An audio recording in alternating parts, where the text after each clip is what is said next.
This is Vince Russo's The Brand. Hey, what's going on, everyone? It is I, the Kingpin, and welcome to another edition of Wrestling with Tragedy with my co-host, the man, Piers Austin, the Australian sensation. Hey, this is episode, well, technically case number 71, and today we're going to talk about the death of the legendary Grandmaster Sexy, Brian Christopher. But before we get started, let's hit up these sponsors, man, so then we can push forward with this serious case. Yeah. First up is Sleeves. Sleeves is your one-stop shop. If you are an athlete or someone you know is an athlete, you need to check out sleeves.com. That is SLEEFS.com. They've got arm sleeves, they've got knee sleeves, compression pants, compression shorts, they've got headbands, boots, mouth guards. Dude, they've even got dirty boxes. And I must say, like, all I wear is their dirty boxes from now on. They are the most comfortable underwear and boxes that I own, Angel. I know that you love them as well. And they come with some funky ass designs on the front of them. So if you want to head over to sleeves.com, that's SLEEFS.com. Use promo code MWAPOD for a 10% discount on your final purchase. Next up, what I wish. I was going to say, what I wish Sleeve could do, man. Hopefully they'll do it eventually, subscription box, so you can get a monthly subscription of those dirty boxes, so you don't have to, reach out, order them. They just send you another pair. But eventually that will happen. I can't wait if they do that. Now we can go to the next one. Oh, hell yeah. So next one, Angel, this is healthvape.com. Tell everyone about Health Vape. Dude, I'm not a smoker. I don't vape, but if I did, I would definitely use that alternative Health Vape, because again, they have a lot of things in there that gives you health properties. It restores, it gives you energy, it boosts. So definitely I'm going to check them out, try it. I mean, like, again, I'm not a vapor, but anything that has any health properties that will help me get the day going and get some nutrients in my body, definitely check out healthvapes.com. Definitely use promo code MWAPOD and you get 10% off. And I'm telling you, it's Kingpin approved, but I definitely will try it. Dude, you know what, man? Like, you know me, I'm an ex-cigarette smoker, right? I'm now a vapor. Is that what you call someone that uses one of these? A vapor? Yeah. Yeah, dude, my wife has been at me to give up this. Your wife has been at me to give up the vape as well. And I've got some healthvape.com products coming to my house, bro. There is no nicotine, no harmful or addictive products in any of their stuff, and they're vitamin infused. So this is kind of like my way of getting rid of this vape thing and doing nothing, man. And ultimately, that's the main thing for your health, is to basically not put any chemicals or harmful substances in your body. And that's the goal, man. And that, my friend, is a fucking shoot, kid. There you go, man. Definitely check out Health Vape, man. Good stuff. So, man, let's get this ball rolling, man. Today we're going to just talk about Grandmaster Sexay, and his career, his troubles, and what happened. That is kind of a conspiracy mystery of what happened to him that final day when he was locked up in, I want to say August 18th, if I'm correct. I'm sorry, I don't have my notes in front of me, but no, he was arrested on July 7th, and then 23 days later he was found unconscious, which he then later on passed away that day on July 29th, 2018. Okay. It was 2018, so I'm thinking 18. Okay, so absolutely, man. Let's just push forward on that, man, and celebrate the life of Brian Christopher, but also dig in deep in regards to this mysterious situation. If it is a conspiracy theory, or is just not smoke and mirrors, but just a fabric of Jerry Lawler's imagination. I don't think it necessarily would have been a fabrication of his imagination. I think that, when you look, I've got 3 children, you've got children, Angel, as well. I think that to go through the traumatic experience of losing a child, I think that you don't want to think that your child would go out that way. You know what I mean? Like, I think maybe it's like trying to accept what happened. Maybe that was a struggle for him. Yeah. No, I agree with you 100%. And I didn't mean to use the fabrication of his imagination, even though it rhymes. But the thing is that, like I said, I just wanted to dig in deep and see if it is true. I believe this happened, or the evidence doesn't state it, and his dad just, grasping at straws and just, feels guilty in regards to what happened to his son due to the fact that he had him in jail and he could have bailed them out, and now he trying to blame somebody else because of the guilt. But again, that's just me. I'm just looking at it from a different perspective, just Of to course. make this case a little bit interesting and just separate the both and see what we can come up with. Absolutely. Investigation. That's it. And, we are the Russo's Brand Crack Investigation Unit. You can find us, get an exclusive first look at all our shows on patreon.com/RussoTWC and russosbrand.com. But, let's look into Brian Christopher, starting out as a second generation performer. One of the things I've spoken to a few second and third generation performers, Angel, and they've always said that, their name will get them their foot in the door, but if they can't deliver, then there's a certain level of, I don't want to say scrutiny, but there's people expectation levels that they're going to get things a lot quicker than people who aren't that aren't legacies in the business. Brian Christopher, who was a second generation wrestler, his father, Jerry the King Lawler, Brian Christopher didn't want to make his name based on his father's name. That's why he went by the name Brian Christopher, and you have to look at someone like that and go, you know what, like this is someone who very easily could have called himself Brian Lawler, but calling himself Brian Christopher, probably also took a lot of the expectation that people may have had, because Jerry's a legend in professional wrestling and his career spans decades in the business. But as far as, Brian Christopher, as his career, when he came in, not when he came in, but when he was in USWA, he was a solid performer, man. Like he was an amazing performer. He had a lot of skill. And then, Jeff Jarrett, who was also performing there at the time, went by the moniker the Golden Boy, because obviously Jeff's father is, the owner. Jerry, the owner, Jerry Jarrett. So, well, let's pause on that. Let's just pause on that. I mean, no, absolutely. I mean, I agree with you 100%. The guy was an excellent performer. The guy, held, what was it, 40-something titles in his career altogether, because of, the guy was like I said, excellent performer. It definitely made Jeff Jarrett's career, because definitely the matches that he had in the USWA made Jeff Jarrett like, I'm not knocking Jeff Jarrett, but he wasn't the greatest wrestler. But with Brian Christopher in his corner wrestling against, definitely made his wrestling skills top notch. They had some awesome matches. You could definitely check out a lot of their matches. I've seen some things on Amazon Prime that you can definitely watch a couple matches of USA Pro. You could definitely watch Jeff Jarrett versus Brian Christopher on the Amazon Prime. But again, I think he was a hell of a worker. I don't think he was given the greatest push in WWE, even though, he was doing, the Scotty 2 Hotty and Grandmaster Sexy. I just think he could have been definitely bigger than he was if they would have just let him ride that wave in WWE. But anyway, go ahead.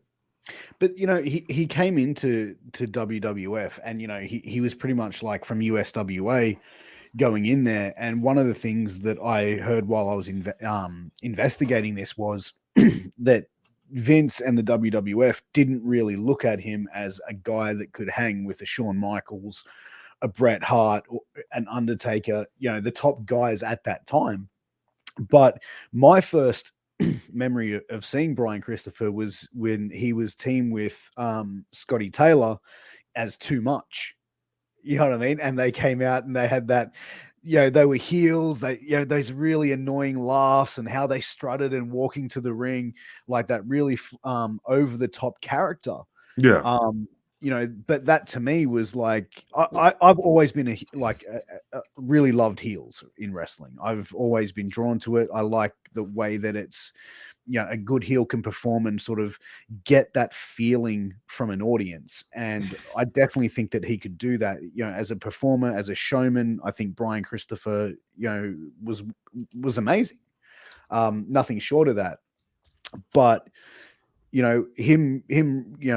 was brought into WWF, I believe around 97 for the light heavyweight tournament. And that's why they put him in that, because they were like, well, we can't really put him in the main event spots, but you know, he came into that light heavyweight tournament, which was eventually won by Taka Michinoku, the Japanese wrestler who had a decent run with that strap. But you know, the team with him and Scotty Taylor, I think that, you know, the evolving from too much into too cool, adding Rikishi into that realm, they really, you know, solidified themselves as, you know, I believe the trio will go down in history as one of the top trios in WWE, WWF, whatever sort of you want to break it down. But I believe they'll probably go down in history as one of the top 3-man teams of all time. They were entertaining, you know, they were able to get the crowds going, and you know, Brian probably saw his biggest success, you know, in that stable.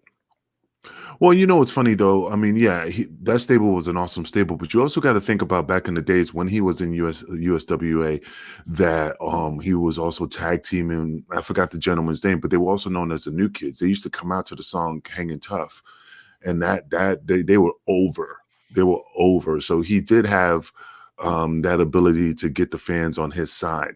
So that's why he was able to get, you know, the too much, too cool over, because of that type of experience. You know, I mean, if you look at it, I mean, even though similar gimmick, not the same, you know, I'm saying working the gimmick of oh my God, what's the word I'm looking for? The New Kids on the Block, you know, in sync, boy band, like a boy band. Yeah, Jesus Christ, it's early in the morning, can't get it out of my mouth. But yeah, it's the boy band, and they loved him. They loved him. So he did have that it factor in regards to getting those girls wooing over him, almost like a Rock and Roll Express type of thing. But again, I mean, the Rikishi, Brian Christopher, and Scotty 2 Hotty, I mean, they were even over when they did the Royal Rumble, and it was just Rikishi in the ring, and it looked like they were going to go to blows. And then Scotty 2 Hotty ran in the ring, slid in the ring, and then slid on those glasses, and they did the dance and stuff. Yeah. And boom, they said the Madison Square Garden exploded with cheers and admiration. And then, of course, you know, Rikishi threw both of them out over the top rope. So, I mean, like I said, that was right there at that point, you knew they will always be remembered as one of the greatest tag teams or trios, if you may say. Yeah, absolutely. And, you know, funnily enough, The Rock's first match at USWA, Dwayne Johnson, he was teaming with Brian Christopher. And his name was? Flex Kavanaugh. Okay. Don't try and challenge me, homie. You know I know my wrestling history, brother. Yeah. It just took me a hot minute. You know what's funny about that? Think about this. Brian Christopher even helped him build Dwayne Johnson's promos, you know, like help them get better at cutting promos. So if it wasn't for, and I can't say if it wasn't for Brian Christopher, he wouldn't be where he is at today, but anything helped, and that helped Dwayne. So you got to give him credit in regards to like even helping him build his career at the time when he was there. Oh, absolutely, brother. You know, and you know, I think, you know, Brian as well, for the longest time, like, you know, Jerry Lawler is known to be a person who never took drugs, who never drank. And for a long time, Brian was in that same boat, which was like his father, which wouldn't drink, you know, wouldn't do drugs or gimmicks. But, you know, obviously through the years, that slowly changed.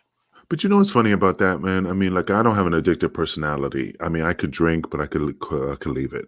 And I don't drink as much, you know, but I just don't understand how people get dependent on these type of things. Because I popped the pills. I'm not gonna lie. I took gimmicks, but not like every day like all the boys did, because I was afraid to fall into that dependency at the time.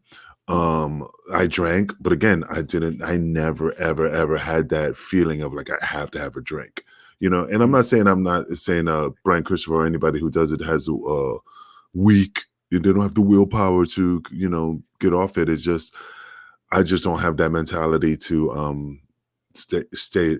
I just never did. Never had an addictive personality for anything, you know, except pussy, I guess. I guess that was my drug. Yeah. And, you know, I think as well, you know, and you would have seen it over the years, Angel, with guys, you know, when they're on the road, they're away from their families, they're away from their children. you know what I mean? Like people need an escape. And sometimes, people go down that path of, well, when I've had a few drinks, when I've taken a couple of pills, I can sort of escape that sadness of not being with my wife, with it not being, seeing my kids walk for the first time and that sort of thing. It's funny. And I mean, I know you're not a wrestler, but this is something that I always I understand.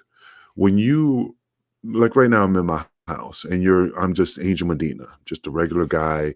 And when I was married, my ex-wife just you're nothing, and not trying to be mean, but you're not that superstar. You're not that suntan Superman character. But as soon as you walk out the door and you got in that car and you hit the road and you're in a different world, you live in that rock star lifestyle. Everybody worships you. Everybody buys you things. You don't have to pay for anything. It feels good to be wanted. People just admiration from fans thinking that you're the greatest thing since sliced bread, and you're still wondering, like, I don't see it, but when you come home and you're just back to Angel, sometimes you're like, man, it just feels better to be back on the road, partying, doing, beautiful women, popping pills. It's just a different mentality. And that's and you know what? You probably could relate because you said you were in the music industry. So that, it's almost the same thing. I mean, the feeling of admiration from the fans and stuff like that. And also, the party lifestyle. So Yeah, I man. guess my world, when I had my ex-wife, I remember one time, not to get off a topic, but this is what makes people depressed for me.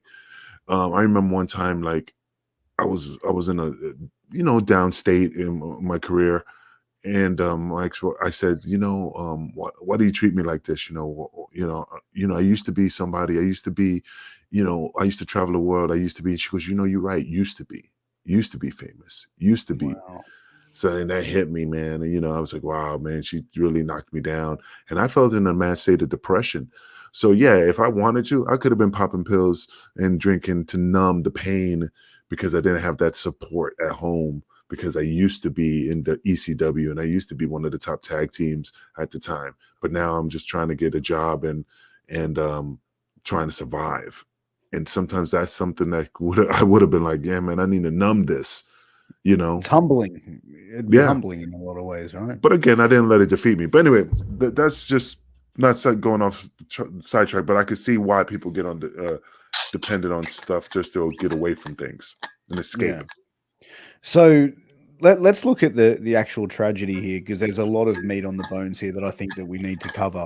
And Brian was arrested for drink driving or drunk driving, DUI.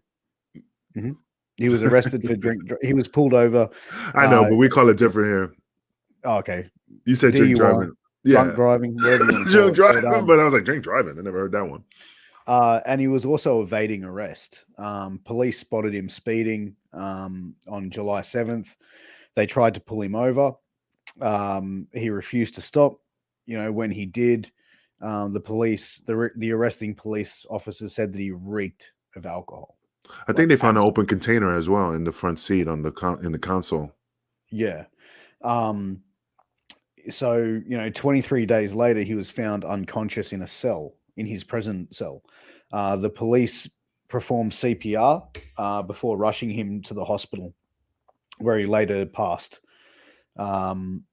This to me is probably one of the most heartbreaking things as a parent. His father, Jerry, held his son's hand as they turned off the life support. And as a parent, and I don't want to get emotional here, but that'd be a really hard thing to sort of be able to do, and to have to make that call. And it's something I wouldn't wish on anybody. And no matter if you're famous or you're just a regular Joe like me, I wouldn't want that to be on anyone, to have to do that to their child. Yeah, and the funny thing is they kept him on life support to so he could, because I think Jerry Lawler was at some type of Comic-Con at the time. So they kept him on life support just so Jerry Lawler could make it on time, just to say his final goodbyes. So he was already brain dead. Of course he was already brain dead before Jerry Lawler got there. And to say your final goodbyes, that's most saddest thing you can do to you. No parent should be burying their child. That's just a known fact. And I wouldn't know what to do if my daughter passed away, because that's what I live and breathe for.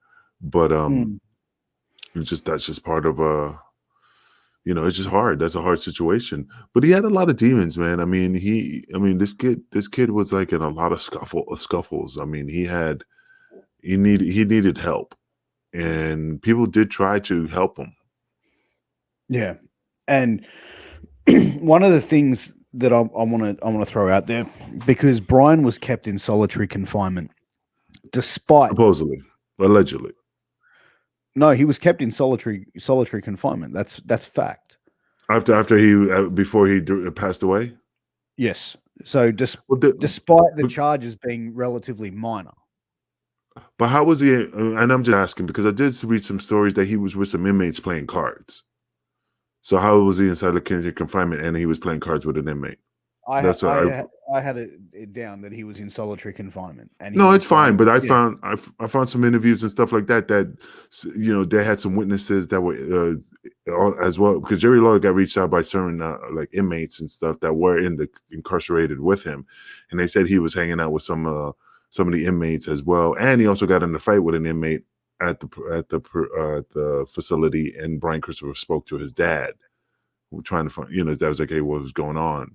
And again, I could be wrong, but again, I'm reading with the facts that I found. They might not be legitimate truth, but again, I was doing my research, and that's what I found out. That's why I was just like wondering. You're probably right. He was, but that's just the one I found out. Well, Brian was isolated due to his notoriety, from what I found out, and obviously that's what they said. Yeah. And his death was ruled as a suicide, but despite it, at one point, Jerry Lawler, in August of 2018, shared photos of Brian in hospital before he passed, stating that his injuries weren't consistent with suicide. Now, one of the things that they did, so they had him in solitary confinement. They didn't take his shoelaces. They had bolts protruding from the walls.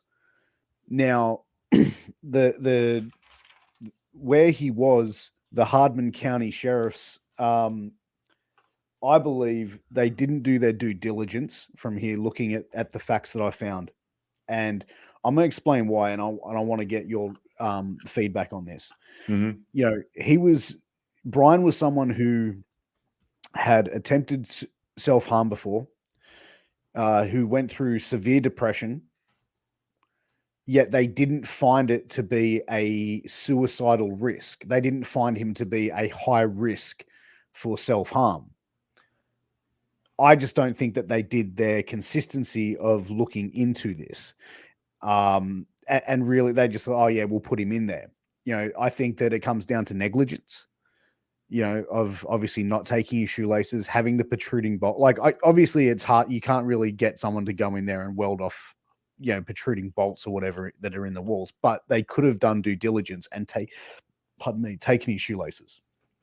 Let's see, this is the funny thing, man. Right here, like I said, I'm just reading what I found out. It says, Lawler said, we received literally countless calls, text messages from people, actual eyewitnesses that were in the jail and saw things that happened on the actual day that Brian died. That now had opened up a new can of worms. I'm sorry, it's too early. It just doesn't seem like it was suicide. So if he was in solitary confinement and then nobody was able to see him, how would you be able to see eyewitnesses unless it was back and forth, like getting fingerprinted, doing things that I had to go. Well, if he was solitary confinement, he will have his own bathroom. But again, Jerry Lawler was getting text messages, from witnesses, so countless calls. So that's why it threw me off, because again, I found another thing in there that he was hanging out with some inmates as well, and he had a fight with some inmates. So that's why I'm just kind of like wondering. Well, let me just tell you Lawler's statement here, and it's brief here. What he said was, it just doesn't pass the smell test. Lawler said, we've received literally countless calls, text messages from people, actual eyewitnesses that were in the jail and saw things that happened on the actual day that Brian died. that now has opened up a new can of worms. It just doesn't seem like it was suicide. Well, that's what I just said. I agree. No, I'm just saying, like I'm quoting the actual statement. I know. But one of the things was that Hardman County Sheriff John Doolan made a pretty pretty bold statement for keeping Brian behind bars. This is what Lawler had said, and that Lawler could have bailed him out of jail. But Doolan allegedly promised to get Brian help, but that never happened. Brian actually, and Jerry's Lawler has said that, Brian called him and said, "Dad, he lied. I haven't received any help. I haven't received anything from, assistance, whether it be rehabilitation, whether it be anything at all." And I just feel like these guys were just, weren't, I just think that there's a whole lot of neglect that seems to go into it. We can sit there and look at the conspiracy of, was it suicide? Was he murdered? To us, it just seems there was, it just, the whole situation smells fishy. And if it was suicide, then people need to be accountable for the neglect of not, taking proper precautions. No, man. I mean, I totally agree. I mean, one thing that and I can't remember. I mean, I've been seeing so many articles and reading and doing my research. I should have wrote it down, but if I remember correctly, Lawler even stated that I want to say in regards to his identity being taken at some point. Anyway, let's stay off it because I didn't do my due diligence to do the research. But something I remember in that article I was reading in regards to his identity being taken as well, that he gave away his pen. It's some conspiracy thing, but I don't have the facts in front of me to go off that. So disregard that. Bro, jail staff failed to assess Brian. Fact. They failed to assess him for a potential suicide risk. Well, technically, police officers are not there to assess. You have to take them to a facility. Like here, you have to take them to ComCare or Good Shepherd, where I'm at.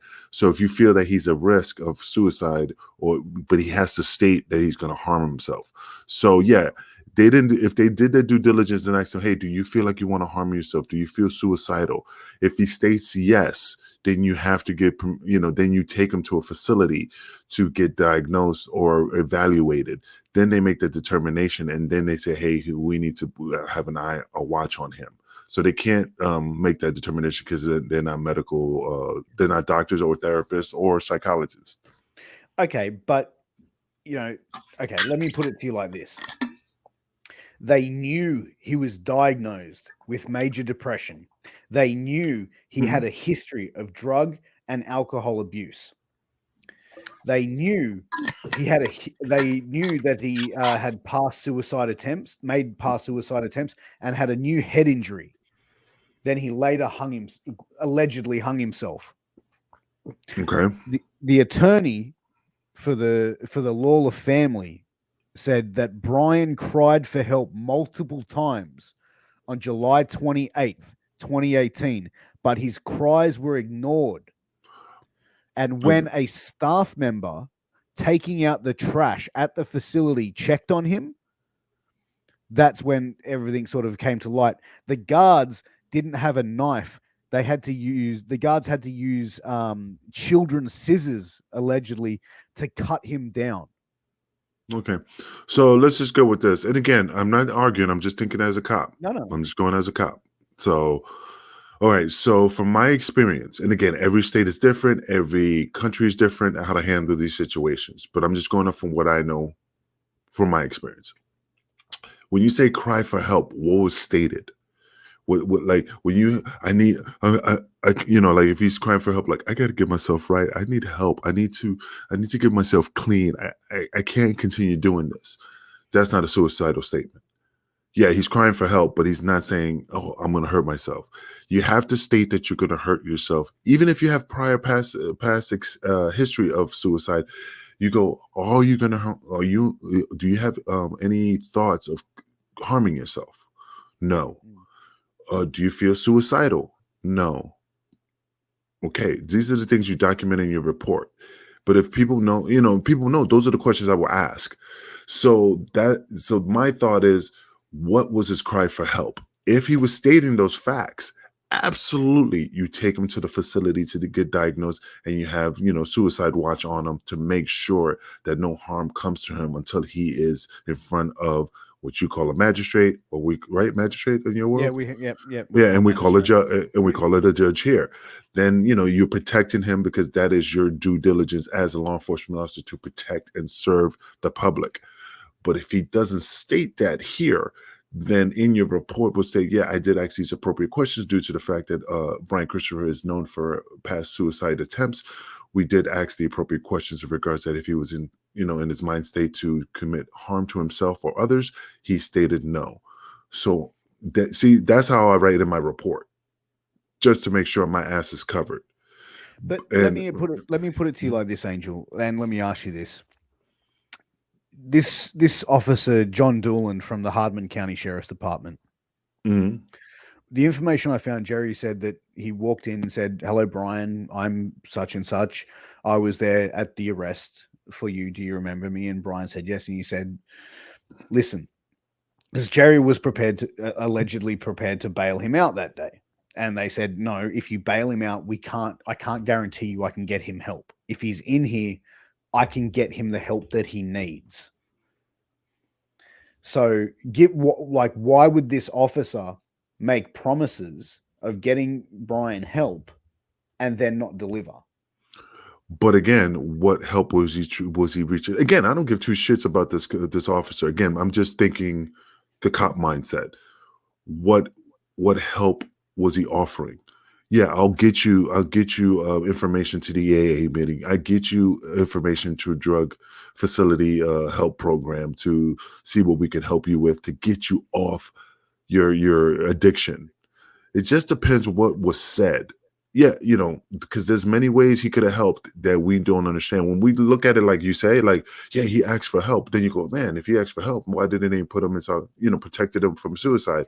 It's just many things that could have been said at that time that it didn't justify the fact that, yeah, he was suicidal or what kind of help that he was asking for. It's just, that's how cops think. And Fair enough, but looking at the past fact, like he had a history of alcohol and drug abuse. He had a history of wilding out. Like you look at some of the stuff that happened with former TNA star Chase Stevens. Chase Stevens, and him got into a fight. And Brian came out looking unrecognizable, like he was beaten to a pulp. yeah, I saw some pictures and it didn't look. I was like, "That's him." I mean, that's how bad the ass whooping came. I mean, up here he had front dental damage. It's all both orbital sockets. I can't even say orbital. Orbital sockets were discolored. Lacerations to his face. I mean, he was pretty beat up. But then also you look at he was involved in a fight with some bikers as well. I believe that was one of the things that I read as well. At one point, it wasn't during I think it was I don't know the time. But it's funny when I read the same maybe we read the same article. They said bikers MMA fighter. So I don't know if it was bikers who were MMA fighters or it was two separate occasions that he had a fight with some MMA fighters and some bikers. So I don't know which is the correct story about that. But let me ask you this, right? So the Hardman County Sheriff's Department where he was and in jail, it states here that he had major depression. So you would get the arrest, you would see his history. Mm-hmm. Wouldn't that be a light to say, okay, this is a person who has a high level of depression? Mm-hmm. I look at it going negligence, lack of doing, going through proper protocols to protect someone who may not be in the sound state of mind at that time whether they're sober or under the influence. And I see your point. But you gotta, and again, I see 100% your point. But let's just, I don't want to agree with you 100% because I want to give you something so we can have a good discussion in regards to this matter. Of course, bro. Like, tell me what you honestly think. Let's look at this scenario. Your next door neighbor, since you have a house, your next door neighbor, they have a history of domestic violence, right? One night you hear them arguing, dishes crashing, all this noise. I'm gonna, all this crazy stuff, right? Cops come, arrest them, take them off because they see some physical abuse, physical marks and everything, all the shit that, domestic violence I'm against about. Yeah. Another moment you just hear arguing, just arguing. You call the police because you know the history, right, of that family.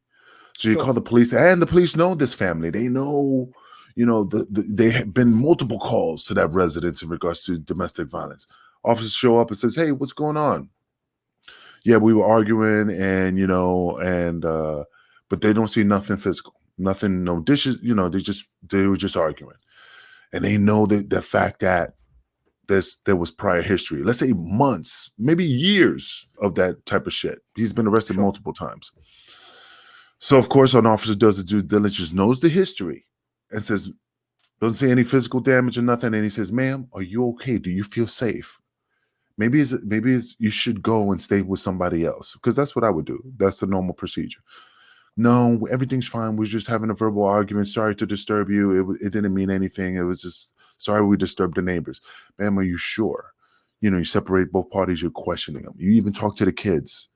"What happened?" "No, Daddy, Mommy were arguing." "Did Daddy hit Mommy?" "No." "Did Mommy hit Daddy?" "No, nothing happened." Right? Call your sergeant. "Sergeant, this is a situation. This is a history." You tell the sergeant what happened. Of course, the sergeant knows the story. There's just a verbal argument. XYZ, XYZ. Sergeant tells you, document. And I don't know what you call a sergeant over there who's the head of the police officers, so a different major or whatever. But anyway, constable. Yeah, senior constable. Okay, so the senior constable tells you, well, since we have no crime, no physical, document it, right? You document, you make your report. On this day, I showed up on scene, and you did your due diligence. You have a report that explains everything to the T, and you got the approval from your senior constable saying, just make a report. You go back on the street. 4 hours later, kills his wife and kids. Did the police not do their due diligence? Or did they just swept it under the rug and just said it's just another call? See, it's just a balance. You did do your proper, you did do what you needed to do. But the thing is, still in the eye of the public, you're like, you didn't do enough.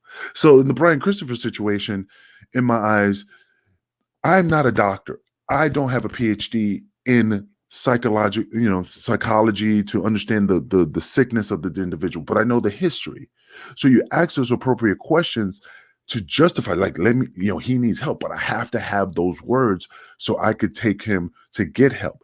If nothing was stated, then of course, you could be liable, even if you took him and said, I'm going to take him and put him in, comp care, or take him to a psychiatric ward, and I'm going to take him. And the guy's like, yo, I'm fine. I'm okay. I don't know why I have history, but that was then. I don't have problems, man. I feel good. They let him go, and then he kills himself. The hospital is responsible. Well, why didn't you do your due diligence? He has a history, but he didn't say anything. He said he was fine. We evaluated him. Again, they did their job, but in the public eye, did you do enough? It's hard, man. You only could do so much. Yeah, look, and that's a shoot, kid. I get it. I get where you're coming from, Angel, but I just believe, given the history, that obviously, for someone like me, if I was in that situation, I would be looking at going, okay, because of the history, we need to monitor. But you're not, if you're in the situation, you have to go to the appropriate channels. You cannot take action without the approval of your senior constable.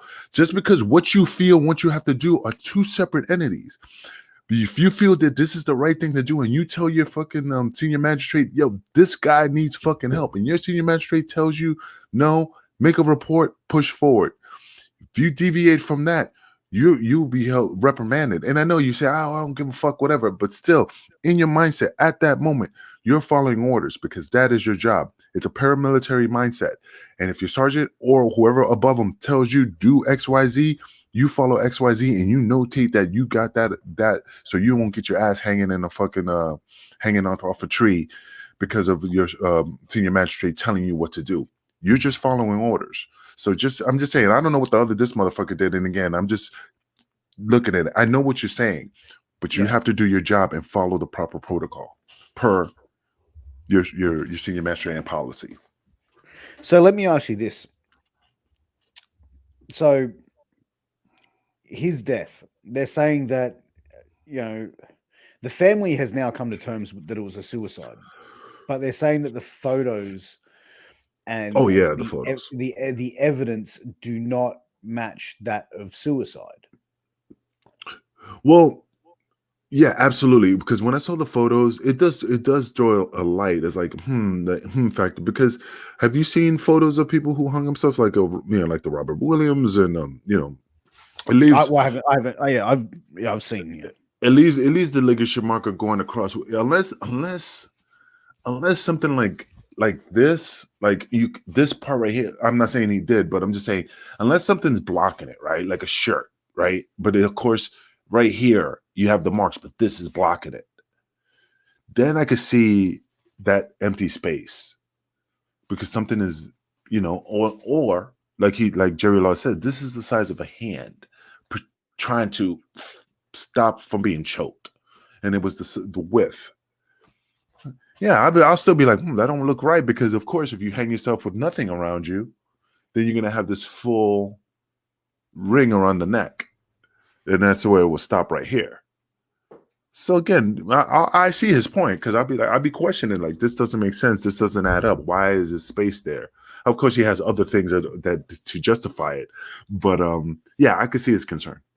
Yeah, dude, I can as well. And the Lawler family filed a lawsuit. The Lawler family, filed a $3 million lawsuit against the Hardman County Sheriff's Department. So, clearly, for them to do that, they would have to have fact that there was negligence there, because you couldn't just file a lawsuit for. I think the one thing I think they were more responsible for, and again, is the shoelace part, because they're not supposed to have shoelaces once in the jail. So if they could make that determination, regardless of the fact if it's a mystery, if he hung himself or he was murdered or he had shoelaces. So they did not do their job to take those shoelaces off his feet, because he could have hung himself with a belt. I mean, yeah, he could hang himself with sheets and stuff, but still. If they thought it was a suicidal risk, but then they'll take the sheets and stuff like that. But that could have happened. Let me ask you, bro, like, to do a simple thing, remove the fucking shoelaces. Why wasn't that done? I know, but that's policy. I mean, again, I hate saying that's policy, because again, it could be different in Australia, England, even in here, California, New York, here, Kansas, everything. But I know in New York, they take your shoelaces. I know in California, they take your shoelaces. But again, I just hate saying that, because everybody has their own policy in regards to that. So that's why I'm kind of like, I don't know what the rules are. But normally that's the fact that you have to take the shoelaces and belt, anything that might be able to harm yourself. I don't know, man. I just feel like we could go into this as well, and there's a lot of speculation here. But let me ask you this: do you think it was suicide, or do you think that there was foul play? I need more to research. I mean, I'm not gonna lie, I'm kind of torn.